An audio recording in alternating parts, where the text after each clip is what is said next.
So a very good afternoon to everybody, and once again a very warm welcome to our Business Spotlight series of interviews. My name is Ron Maycock and I'm the owner of Action Coach Castleford and Business Performance UK, and I'm delighted to be joined this afternoon by Kate Miller. So very good afternoon to you, Kate. Hi, thank you for inviting me today. Really excited. No problem at all. Kate's the owner of Kier VA Solutions, and we'll be hearing a lot more from Kate in just a few moments. But before we do that, I just really wanted to explain what the purpose of these interviews actually is. We're surrounded by some amazing businesses in our region, and they've each got their own stories to tell. They're each on different journeys, on different paths, and these interviews help us showcase their journeys, their achievements, and ultimately maximize their exposure, all in the benefit of abundance. And we're doing that across the whole of the UK and increasingly internationally as well. So it's a great way of showcasing what's happening at a local level, but where it could benefit a much wider audience. So without further ado, I'm going to hand over to Kate. Kate, tell me a little bit more about your business. So my business and what I do, I'm actually a virtual assistant. At heart. So what I do is that I support or specialise in supporting neurodivergent business owners with their daily to-do list. I am also neurodivergent, and this is why I've decided to sort of navigate down that niche, is that my strengths are probably somebody else's weaknesses who is also neurodivergent, and vice versa. But I also support neurotypical clients as well, as my client base is 50-50. Excellent. So in terms of neurodivergency, what are we talking about typically? In layman's terms, what would people most associate to that label?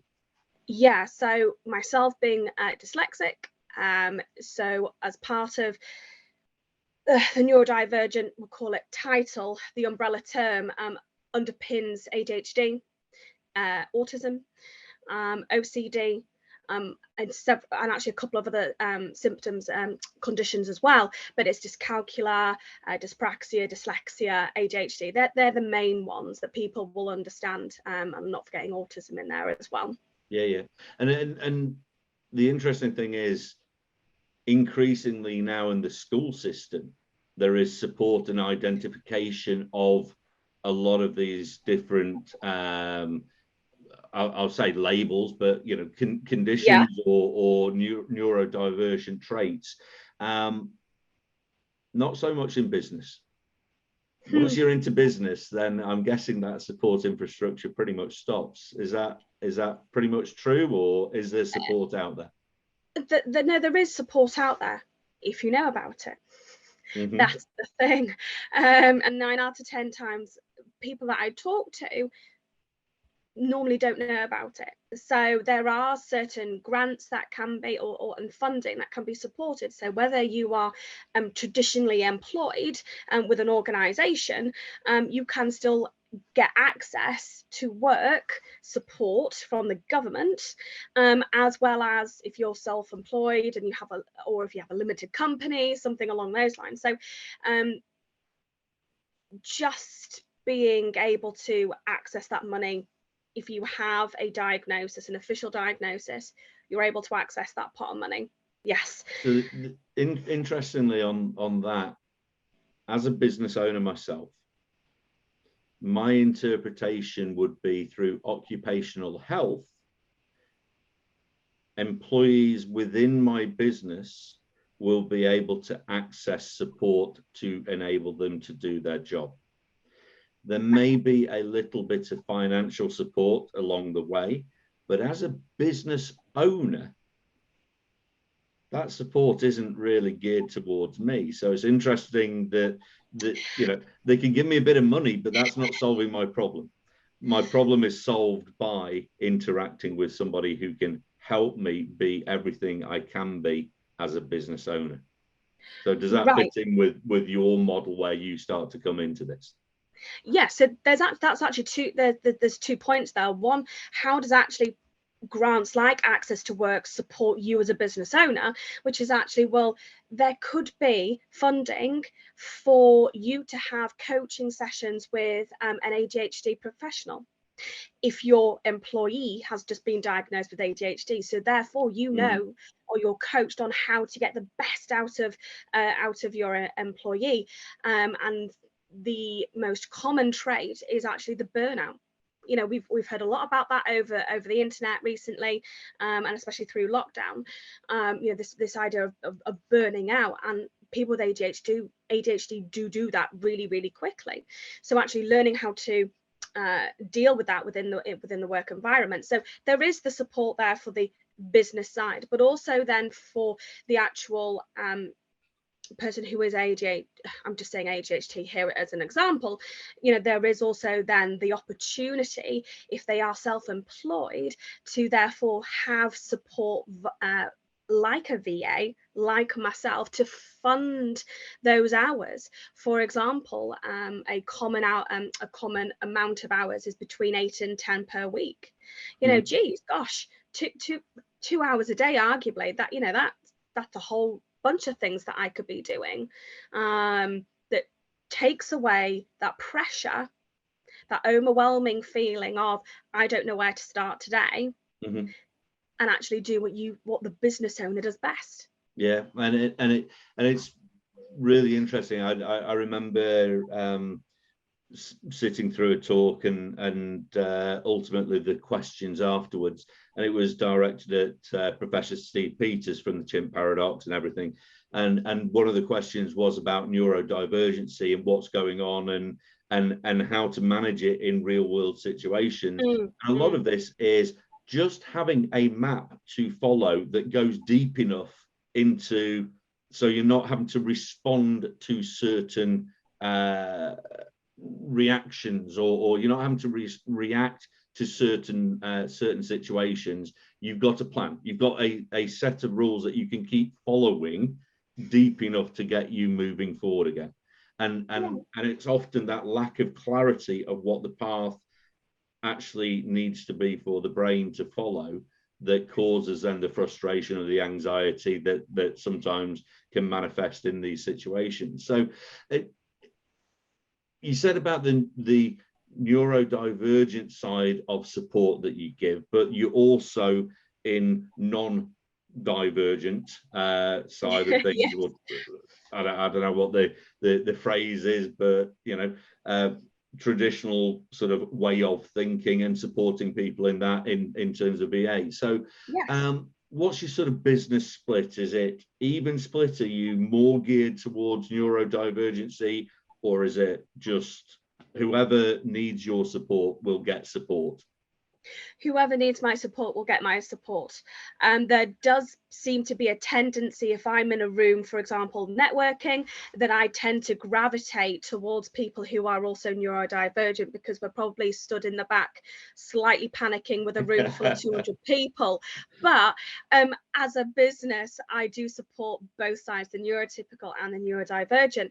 The beautiful thing about me being dyslexic and actually supporting a neurotypical business owner is that actually I think differently. So something that may not have been brought up before, a process on to streamline something or a creative aspect, that's how my brain is geared up to think. So therefore I can actually bring a lot more than just I'm just going to monitor your emails or book in your travel logistics. And that's how the relationship just sort of develops once the trust is initiated. So what I find asking in these interviews often is, you know, are there any things that were forced on you through lockdown that you've adopted into the normal way? I'm going to tweak that question a little bit, because I'm not, you know, what happened in lockdown and this, that, and the other is almost irrelevant in this circumstance. But what personal things have you adapted for your own world, for your own brain process and everything, that are now coming into play for either typically neurotypical or neurodivergent people in business, that is a real differentiator for yourself? I think the fact is that I call it a lifestyle, my dyslexic lifestyle. It's not a choice. It's my lifestyle. I have to be a certain way. I have to be super organized, because unfortunately something may slip through the net, or I have a higher chance that something will slip through the net. So therefore it's been something that I've had to program my brain through, GCSEs, my degrees and all of that, and then obviously through to corporate life and then setting up my own business. So when it comes to actually looking at how that can support business and differentiates me, is that I am super vigilant in that area, to the point of I can then pass on these tips and tricks to other employees or employers, sole traders, people who work by themselves. The simple thing of one client said to me, "Oh, I've completely forgotten. It's this person's birthday tomorrow, and I need to send it off via the post." I said, "Well, why don't you just buy all your cards for the year? Get a folder, put them in, divide them into the month, have a little spreadsheet, and you check it off when you've sent it. So then you know where you are." It's that type of thing. There's simple things that actually, oh geez, yeah, I could do that, or just put it in a shoebox in date order. It's those types of things that I think have really come to fruition through setting up my own business and supporting others. Is it very interesting when we work with people on habit formation and structuring things in a certain way, and there's lots of theories about how to do this and whatever, but anything that is easy to do is easy not to do. And therefore, because it's so easy to structure your calendar year ahead of time so that you don't miss anything, it's really easy in the day-to-day grind of putting out fires and running a business not to do that. And I think we can probably accredit that back to Jim Rohn, but everyone's has a view on this. It's those little things that I guess we miss, that naturally you will pertain to that level of detail, and that can plug a gap that lots of us in business just, it's a blind spot. We don't even know we're doing it. Right. It's the simple things like, right, okay, so we're in the month of May, right? So have you thought about ordering your Christmas cards, Ron, for your business?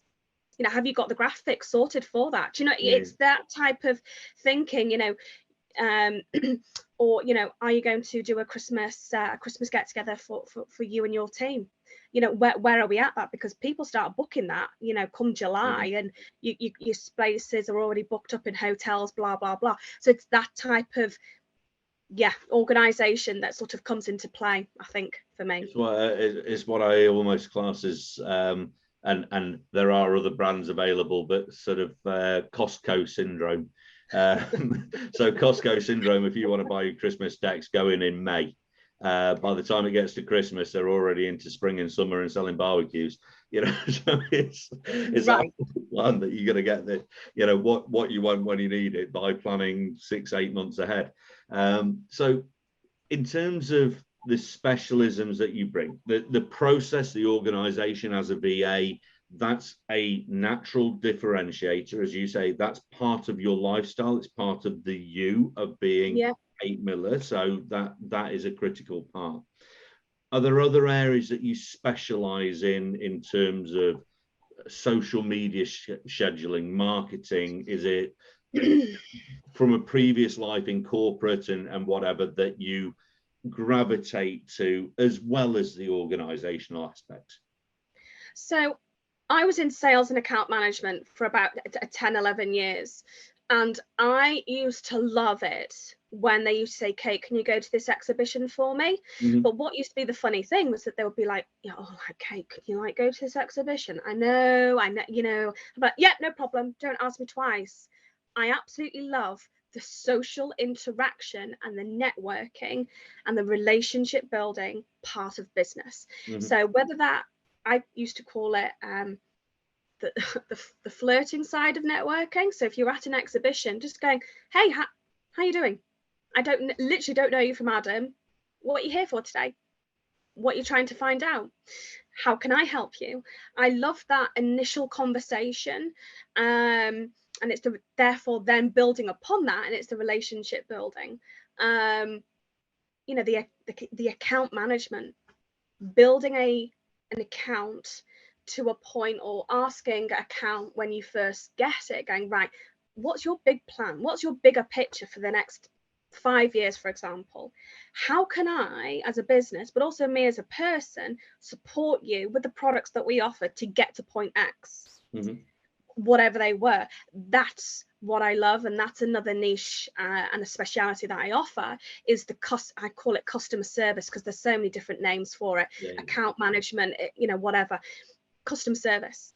So whether that means, I was going to say, because it's interesting, so within the, you mentioned you know, earlier, if you went to a networking thing, yes, you may be the person, you know, identifying with other people sort of in the corner of the room or whatever, for whatever reason. Equally, you're probably going to identify in a normal networking with about 6 other VAs that are actually in the room at the same time, all touting for business. And yes, and it's having those differentiators, and some of them, you know, are great at social media. Some of them are great at some of them are atrocious at picking up the phone and speaking to somebody, and they would say, no, that's your job. I'll document things, but don't get me to speak to anyone. So it's interesting that one of your superpowers, if you like, is that human interaction. It's building connections with people, and then if you can link the VA side to that, simply helps deliver the sales process, the marketing process, the onboarding process. We follow the same rules, but it is a process of building sales, building everything in. So it's a very good string to your bow to actually have. So, well, I think so, because I mean, you know, we all know it. It's so much cheaper to keep a client than to find a new one. You know, and it's just about keeping, you know, making sure that customer journey is right for them and top notch, because as a consumer myself of many things, it's so hard and more painful to go find something else from somewhere else than just to stick with what I know, like you say, because it's easier to stick with what I know. But once that journey starts wavering and little things happen, my hand is then forced. I'm then naturally going to look somewhere else. But if it's just a fluffy email every quarter going, hey, how you doing? Haven't heard from you in a while. How's everything going? And I know I shied away from the lockdown. That was a big area, you know, asking people, how are you doing? For no purpose other than, hey, you know, suddenly we've been thrust into a world with lacking human interaction, and we're all working from home and no one's allowed out, and just having that, you know, just sort of touch base and just find out how you are. And those are the memories that we create. Why, when things came back to doing business, people said, yeah, I want to do business with these people. I quite like them. They got in touch for no agenda, you know, but having that, everyone will think there's no agenda behind it and there's no structure. What you're saying actually is this is already diarized. This is strategic. This is, you will be contacting these people on regular basis. It's a really good differentiator to have that mindset as well. I can see that being a big positive. So at the moment, if memory serves from previous conversations, not as part of this interview, it's a relatively new business that you've gone yourself. So what's your main route to finding clients? So I do a lot of networking, but apart from one client who came through networking, it's all been referral based. Referral based, and I also work for a couple of agencies as well. At the very beginning, I needed to cut my teeth, and obviously I had my own client at that time as well. So I just thought, hey, let's sign up to a couple of agencies and cut my teeth. So, but where I am now, it's the referral. It's that relationship. It's being passed on to somebody else. And moving forward, what do you want your blend of business to be? Do you see it being still an even split between neurotypical and neurodivergent, or do you want to be seen as the go-to person within one or the other of those fields? That's a really interesting question, because I don't know yet. I don't know yet. Where I would love to be the go-to person, because I have my own lived experience for neurodivergent people. The flip side to that is that, and one thing that I always used to say at, at the beginning of networking when I first started the business, is that, well, geez, I haven't niched in finance or construction or e-commerce, because the tasks and the speciality that I offer, the account management, the customer service, is the same in each sector. Yes, there may be certain nuances that I'd have to learn, but that could be learned. I still believe that that the two worlds, the neurotypical and the neurodivergent, can actually learn a lot from each other. Mm-hmm. And I believe that I would like the blend to be 50-50. As of today, that's where I'd like to be. I'd like to be in a world where I can be known as, oh, she's the dyslexic VA.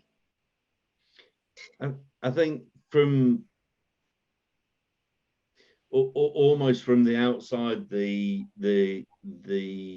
identity, if you like, that's associated with yourself is the person that structures things in a way to get the best productivity out of anyone. And as you say, there's a crossover. We can learn from each different sort of traits of the brain. Right. You could be the conduit that makes sense of both worlds, if that makes sense. It's there is a massive crossover. They're not two different worlds. They do, they're the same world. It's just interpreted in slightly different ways, is the way that I tend to view it. But at the end of the day, if you're that conduit, people go to you to make sense of one or the other, or how they cross over and how it's impacting on your business and your team and everyone within your organization, then what a great label to have. It's a positive. I see it as a positive, right? And I think that we are now in a place in 2023 where it's not known as a negative. Mm-hmm. And I truly believe that it's only been the past couple of years, maybe even 18 months, where this shift is really starting to happen with the label, compared to where we were in 1996 when I was diagnosed at the age of 8. Mm-hmm. We've moved forward, and I'm excited to see what the future brings and how the two can rub off on each other, how we can actually learn from each other. Because it's about education, right? Everything's about education, about knowledge and sharing knowledge, right?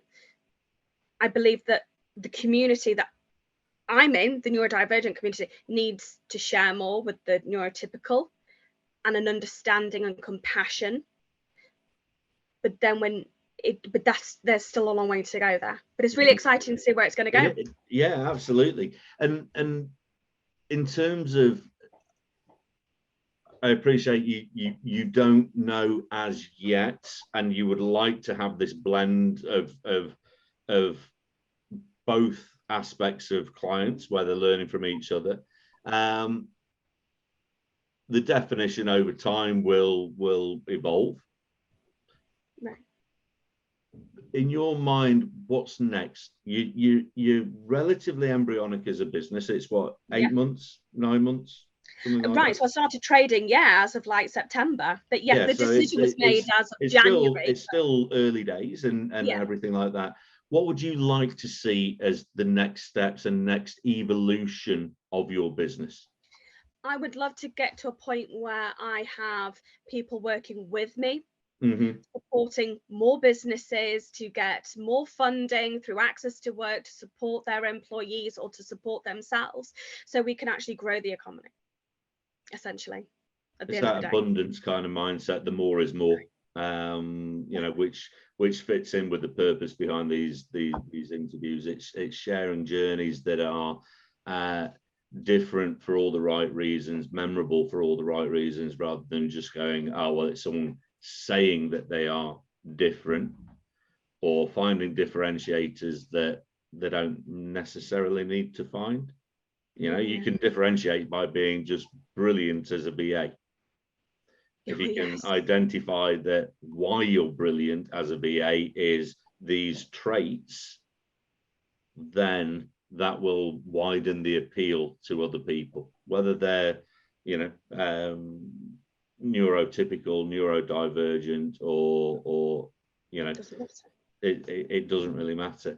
The thing I find fascinating, we for a number of years we've used, you know, behavioral profiling and dysprofiling, and there's other psychometric evaluations, but a lot of people now that are going, well, that makes sense if now I do associate with a certain label to say that I am neurodivergent. In the past would have just said they were highly compliant. They just follow structure. Their brain is so processed, and you know, engineers and scientists and people that are just based on logic, we would still label them, but we'd just say that they're a high C, they're a very compliant based person, and that's okay. And there's a place now. There are labels that are being associated, and what we're finding, I'm guessing, and you'll probably notice this, you've got more and more people in the public eye going, actually, that now makes a lot of sense. I struggled as a kid, you know, but there wasn't a label associated. That was just me. And the system didn't really incorporate how I interacted with the world. Now it's much more recognized, but with that comes a few people jumping on the bandwagon and going, it's not an excuse. It's got to be seen as, you know, this is why I am the person I am. Right, and that's where compassion comes in. So there's a difference between going for a job that you can't do, right? You're in neuroscience. I haven't even got, you know, an A level in physics. So there'll be no point for me going for that job. But because, you know, I'm dyslexic doesn't mean that I can still go for that job and ask my employer for what's the right word? Dyslexic trait.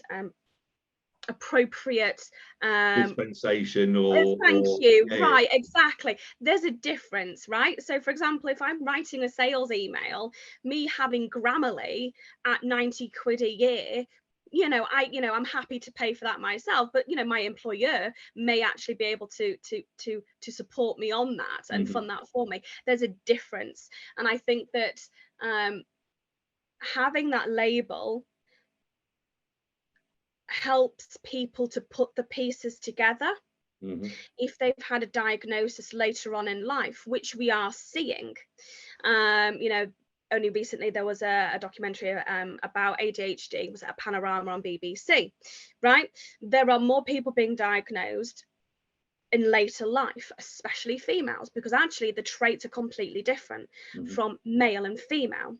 So you are getting this influx of people going, oh gosh, that makes sense. Actually, I'm just not a typical emotional woman.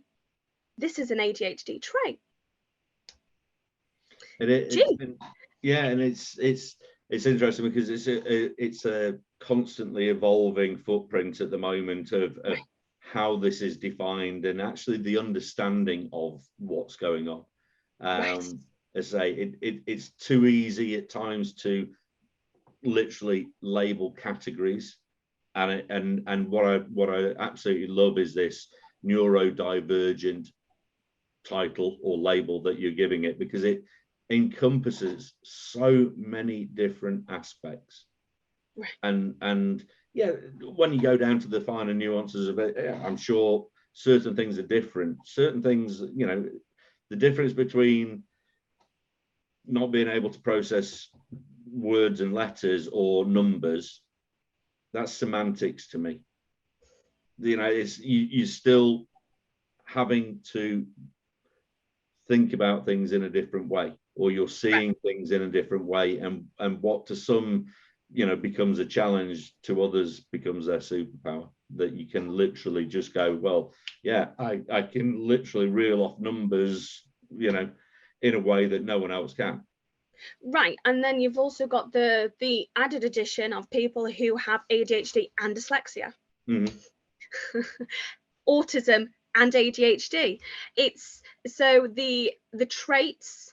I think there is science and scientific proof that everybody has a trait, right? It's just some of us have more of those traits than others. And the thing is that it's an understanding of my traits, because my dyslexic traits are going to be different to somebody else's dyslexic traits.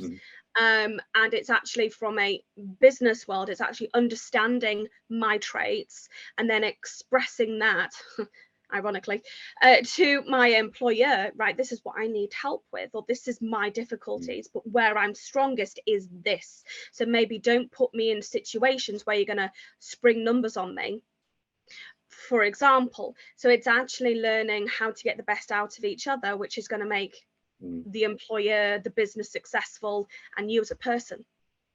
It's where it can be applied, actually, in terms of making sense of people's ability and where best to position them, what environment's going to maximize their performance rather than hinder it, is half the battle. And as I say, we'll call it virtual assistants. It's a million miles away in terms of what you can provide a business owner in terms of understanding, from simply typing things up or doing more secretarial kind of tasks, which are just outsourced. This is outsourcing with a purpose and just making sense of the environment, or creating the environment to enable people to make sense of it, which is a great sort of thing. So without opening a can of worms, literally we could talk about this all sort of day. It's sort of bringing us towards the end of the interview, but are there any areas that we've not highlighted that you would want to get across, or have we opened the eyes and ears of lots of people to go, actually, what actually in terms of support, how could we use this in our business? And therefore, you know, I guess it's served its purpose that we've covered most areas. But over to yourself. Anything we've not covered, or anything you'd like to add? Or I think not even it's something that hasn't been covered. I think it'd be more of a final sort of point that I'd like to raise, is that even if you are unsure as a business owner if this could fit within your business, if you have more than 4 people, you are more than likely to have somebody on the spectrum. So therefore, having an open and honest conversation, and actually wanting to understand more, and having an open conversation will provide more, will build trust. And once you build trust, vulnerability then can enter the room and actually go, this is my weaknesses. Who wants to talk about the weaknesses, right, in business? We don't hold that on our business cards, do we? You know, these are my weaknesses, please hire me. Once we actually get there, we then can move forward. And if you want to explore that, I think that's where I can help, going, I don't know where to start. Can we just have a conversation? And I think that's where the conversation, or where the starting point needs to be. And I'd be more than happy to have that conversation. Whether it helps your business or not, it's a starting point. And that's the main thing. Absolutely. And it I think I don't never get the full order of this, but the quote that has come out of the Charlie Mackesy, what is it, the boy, the mole, the whatever, the horse, whatever it is. I think the boy asks the horse, what's the bravest thing that you've ever done? And the horse says to the boy, ask for help. Right. What a, an innocent quote, but so deep and so powerful, because it is, in many ways, for so many people. The statistics don't lie. If 1 in 4 people are either on or very close to the spectrum, as you say, if you've got 4 or more people in your business, one of you probably is going to be either challenged by this or needs to have some level of support. right? And that's a big percentage of people that otherwise have either gone undetected or are pushing this into the back, and it may be it's the business owner themselves. Exactly. It may be someone in their team, but with those conversations we can open up a world of possibilities with your help. So really do thank you for sharing that, Kate. It's very insightful. It's an area that we far too often have pushed to the back of priorities or whatever, and just not realize that there is support or assistance out there that will just make us better. So thank you for sharing that. So if you, like Kate, are wanting to showcase your business, then please do get in touch. When we post these videos and interviews, we always put links to the full interview and also how you can book in for yourself. So if you're wanting to broaden your reach, share your story, share your journey, do get in touch. I'd love to sit down and do a brief interview with you so that we can highlight what you're doing, all to raise awareness and increase the scope of your message. So thanks again to Kate. Thank you for joining us this afternoon. Very insightful and an absolute pleasure to have you with us. Thank you so much again. Really appreciate it. No problem at all. And thank you for everyone for watching yet another of our Business Spotlight interviews. We'll see you soon. Take care. Enjoy the sunshine.